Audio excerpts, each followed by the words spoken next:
want to talk to you today about what you can expect with a first-time shoplifting accusation. We in Florida call this a petty theft. I'm telling you, one of three things are going to happen. We're going to talk about those three things. But what will not happen is you're not going to jail. I don't want you to worry about jail. You're a first offender. Doesn't enter the equation. You won't hear us talking about it again. Let's get into the three things that really are going to happen to a first offender. I want to start on a positive note, and that is first offenses like this often get dropped, and we have to work to get those dropped, but shoplifting is a mistake, especially with these self-checkout lanes. We're not all perfect cashiers. I'm not, you're not. And we attorneys can get these things dropped by challenging that evidence or sometimes a lack of evidence. Anyway, let's say that you want dismissal, but you're guilty of sin, which I would say the vast majority of people are probably pretty guilty of this, and that's okay too. That's kind of what we do for a living. If the evidence is bad for you, well, we're still getting this thing dropped. That is no problem. And the way we do this, the way we set the guilty free, it's called a diversion program. It is a glorious thing. You do a few things, you get it dropped. I've got lots of videos on that. So check out those other videos I have if you're interested in diversion.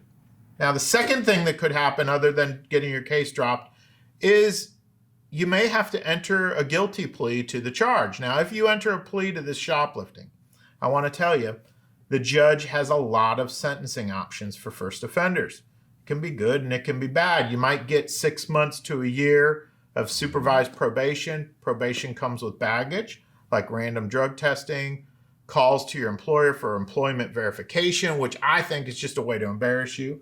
Sometimes it's just a way to get people fired, so I don't like it, but it's part of the probation. The judge can give you 50 hours of community service, more or less, an 8-hour anti-theft class or impulse control class. The judge may have you pay a fine of around $500 to $1,000. There's lots of court costs on top of that. So me personally, I think getting your case dropped is a better option, but I will say a plea has its place, kind of depending on the plea agreement. So the third thing that can happen, and this is rare, but I got to mention it because I'm an attorney and I don't want to miss anything. Third thing that can happen is you could take your case to a jury trial.